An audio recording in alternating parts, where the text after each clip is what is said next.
Assalamualaikum warahmatullahi wabarakatuh. Perkenalkan, kami dari kelas A9. Di sini kami akan mempresentasikan hasil kerja kelompok kami, yaitu pengembangan perangkat lunak RSUD Labuang Baji. Di kelompok ini kami beranggotakan. Perkenalkan, nama saya Nurul Hakim. Perkenalkan, nama saya Muhammad Afianto. Perkenalkan, saya Andi Abdul Chairul Amran. Perkenalkan, nama saya Rafli Harta Pratama. Tahap pertama adalah mencari contoh studi kasus software atau perangkat lunak yang sedang berjalan. Nah, kelompok kami memilih aplikasi PPID RSUD Labuang Baji, yang dimana aplikasi ini merupakan sebuah aplikasi pengaduan kinerja dan juga penilaian atas pelayanan dari Rumah Sakit Labuang Baji. Alasan utama kami memilih aplikasi ini untuk dikembangkan yaitu ingin membuat tampilan dan juga fitur-fitur dari aplikasi ini itu lebih praktis dan juga lebih modern dari sebelumnya, dan juga agar aplikasi ini lebih fungsional selanjutnya dan mempermudah bagi para pasien yang ingin mendaftar di RSUD Labuang Baji. Nah, ini adalah tampilan sebelumnya sebelum kita kembangkan aplikasi ini. Adapun tahapan kedua yaitu model pengembangan atau metode pengembangan yang kita gunakan. Di sini kita menggunakan metode RAD atau Rapid Application Development. Alasannya ada 5. Yang pertama, memberikan hasil pengembangan yang lebih cepat sehingga tidak membutuhkan waktu yang lama. Yang kedua, memiliki tahapan pengembangan yang terstruktur, mulai dari analisis kebutuhan, pemodelan dari pembuatan activity diagram, pembuatan use case, pembuatan IRD, dan juga pembuatan atau pemodelan prototype, di mana kita sudah dapat langsung mendesain tampilan aplikasi yang akan dikembangkan. Adapun alasan yang ketiga yaitu respon cepat terhadap perubahan yang diimplementasi atau dikembangkan. Di sini pengguna yang menggunakan aplikasi ini dapat bertanya ke beberapa pihak apa kendala yang dialami, sehingga itu dapat dijadikan sebagai bahan evaluasi untuk aplikasi ini. Nah, selanjutnya yang keempat, pengembangannya mengikut sertakan pengguna secara langsung. Dengan kata lain, pengguna dapat memberikan penilaian kinerja dari rumah sakit sehingga dapat dijadikan juga sebagai bahan untuk evaluasi nantinya. Dan yang terakhir yaitu feedback langsung dari pengguna, di mana pengguna dapat memberikan penilaian atas kinerja atau pelayanan dari Rumah Sakit Umum Daerah Labuang Baji. Selanjutnya di sini saya akan menjelaskan bagaimana tahapan kami dalam melakukan metode RAD atau Rapid Application Development. Di sini sudah ada gambarnya, yaitu tahapan-tahapan yang kami lakukan. Seperti pertama-tama kami melakukan perancangan kebutuhan. Jadi kita melakukan atau merancang apa-apa saja kebutuhan yang harus dilakukan pada saat mengembangkan aplikasi kami. Selanjutnya ada desain sistem. Di desain sistem ini salah satunya ada pembuatan prototype. Jadi kami telah membuat prototype di mana aplikasi RSUD sebelumnya kita kembangkan menjadi tampilan aplikasi RSUD Labuang Bajo sebelumnya, kita kembangkan tampilannya menjadi lebih baik. Selanjutnya ada metode pengembangan. Di dalam pengembangan ini kita melakukan pembuatan IRD, activity diagram untuk pengguna dan activity diagram buat admin. Juga kita melakukan pembuatan use case diagram. Selanjutnya yaitu tahapan yang terakhir adalah tahapan implementasi. Selanjutnya saya akan menjelaskan analisa kebutuhan. Pada analisa kebutuhan pada aplikasi PPID Rumah Sakit Labuang Baji ini ada 2 pengguna yang bisa mengakses aplikasi tersebut, yaitu pengguna umum, di mana pengguna umum ini adalah pasien atau keluarga pasien. Selanjutnya yaitu admin, di mana ada petugas khusus dari rumah sakit atau pengguna eksekutif. Untuk skenario kebutuhan admin itu ada yang pertama, admin mengelola data pasien data rumah sakit rujukan, surat rujukan, jadwal dokter, pembayaran, diagnosa dan laporan. Jadi, jika pasien telah melakukan menginputkan data, admin akan mengelola data tersebut. Dan jika ada pasien yang melakukan rujukan, maka admin akan mengelola data dari rumah sakit rujukan awal pasien dan juga surat-surat rujukan pasien tersebut. Kemudian admin juga mengelola jadwal dokter. Jadi dokter memberikan jadwalnya, maka admin akan mengelola data sesuai jadwal dokter. Juga selanjutnya ada data pembayaran, data diagnosa, dan data laporan lainnya. Selanjutnya, admin akan mengecek data pendaftaran pasien. Jadi jika pasien telah melakukan pendaftaran terlebih dahulu, admin akan mengecek data pendaftaran pasien apakah sudah sesuai yang diisikan atau tidak. Kemudian ada pengecekan surat rujukan dan RS rujukan. Jadi apabila pasien melakukan rujukan, maka admin akan mengeceknya terlebih dahulu. Kemudian jadwal data dokter dan jadwal poli, ada juga data pembayaran dan pendaftaran pasien apabila telah selesai melakukan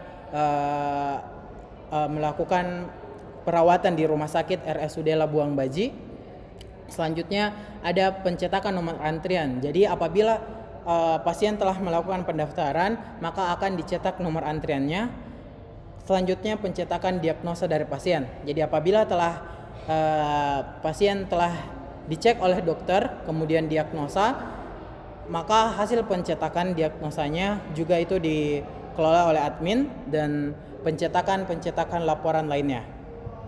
Selanjutnya, ada kebutuhan skenario dari pasien atau pengguna, yaitu pasien menginput data pendaftaran. Di sini itu bisa dilakukan oleh pasien atau keluarga pasien.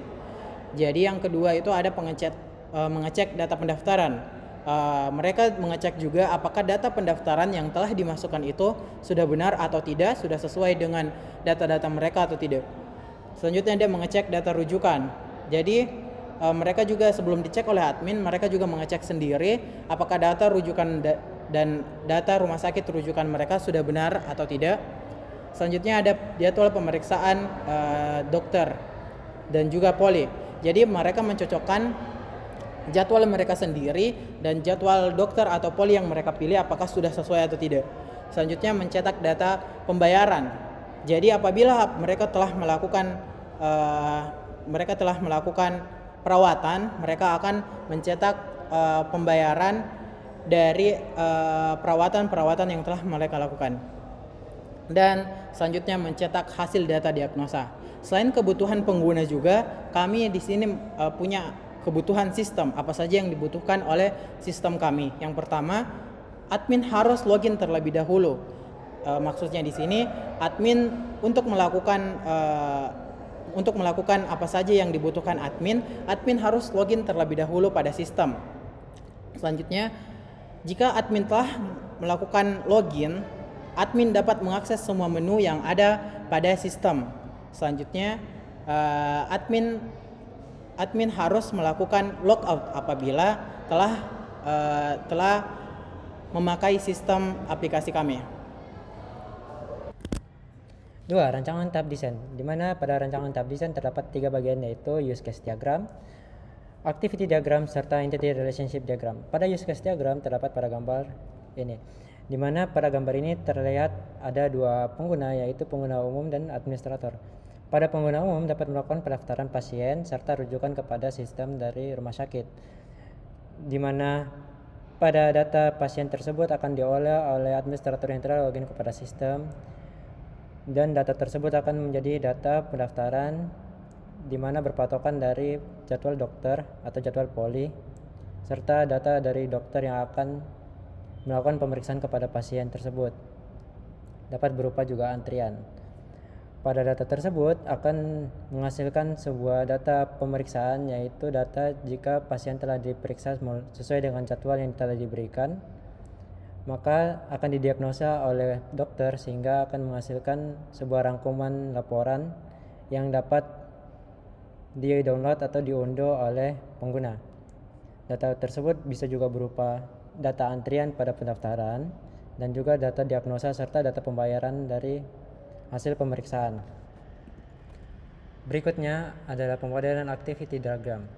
Pada pemodelan ini terdapat untuk bagian administrator, di mana administrator login kepada aplikasi, di mana sistem akan menampilkan menu utama, lalu administrator akan memilih menu pada tampilan dan akan kembali lagi pada sistem akan kembali lagi menampilkan data pasien online, di mana nanti administrator dapat mengolah dari berdasarkan jam praktek dari dokter, akan menghasilkan sebuah laporan di mana laporan tersebut berupa dari data pasien, data pengecekan pasien, dan data antrian pasien. Baik itu dapat dilihat oleh pasien, dapat diedit, hingga dapat dihapus oleh administrator. Dan data tersebut juga dapat di-print atau dicetak secara hard copy oleh pengguna atau oleh pasien. Pada activity diagram pengguna terdapat gambaran seperti berikut, yaitu pengguna masuk kepada aplikasi dan sistem akan menampilkan menu utama, di mana menu tersebut akan dipilih oleh pengguna. Apabila jika pengguna memilih registrasi, maka pengguna akan menginput data registrasi atau rujukan sesuai dari data pasien tersebut. Dan jika memilih pengisian informasi publik, maka pengguna wajib untuk menginputkan data mengenai informasi pengguna atau informasi registrasi dari pasien yang telah melakukan pendaftaran untuk melihat laporan maupun nomor antrian yang telah diberikan dari administrasi pada rumah sakit. Menu berikutnya adalah menu untuk pengajuan keberatan, bisa melakukan inputan dan keluhan pengguna terhadap kinerja rumah sakit.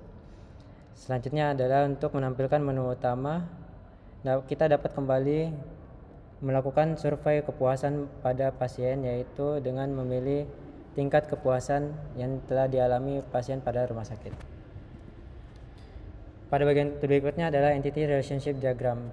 Pada entity relationship diagram terdapat berupa tabel seperti berikut, di mana data pasien akan bercabang menjadi rujukan dan pendaftaran yang akan dikelola oleh admin berdasarkan dari data dokter atau data dari tabel dokter, sehingga akan menghasilkan tabel antrian, di mana tabel antrian tersebut akan diteruskan atau akan digunakan kepada tabel diagnosa untuk memastikan apakah pasien yang didiagnosa sesuai dengan antrian tersebut ataupun data dari pasien sesuai dengan dokter yang akan melakukan diagnosa pada jadwalnya tersebut.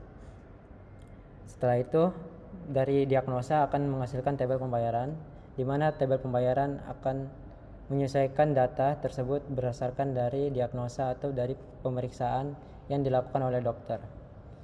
Pada tabel laporan menyangkup 3 tabel, yaitu antrian, diagnosa, dan pembayaran.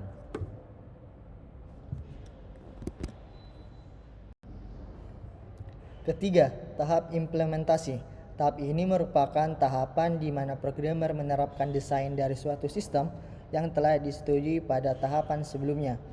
Sebelum sistem diterapkan, proses pengujian terhadap program ini untuk mendeteksi kesalahan yang ada pada sistem yang dikembangkan.